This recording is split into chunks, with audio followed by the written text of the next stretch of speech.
রাজ্য থেকে অন্য রাজ্য হনন করে গিয়েছে, এটা মেনে নেওয়া পছন্দ না, ছাড়া উচিত।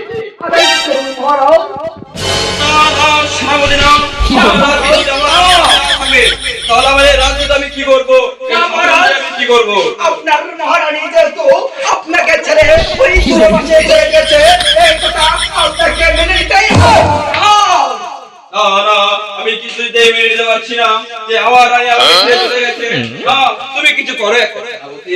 জি মহারাজ জি, আমি এই বিষয়টা এখনই পুরো রাজ্যে আমি তল্লাশি চালিয়ে দেখতেছি আপনার মহারানী কোথায় গিয়েছে। মহারাজ পুরো রাজ্য থেকে ঘোষণা করে দাও যে আমার রানীকে আনতে পারবে তাকে আমি 100 মোহর দিব, 100 মোহর দিব। জি মহারাজ, আমি এখনই পুরো রাজ্য জুড়ে ঢোল পিটিয়ে দাঁড়িয়ে দিচ্ছি যে আপনার মহারানীকে এই রাজ্যে ফিরিয়ে আনতে পারবে মহারাজ, তাকে 100 স্বর্ণ মুদ্রা পুরস্কৃত করা হবে মহারাজ।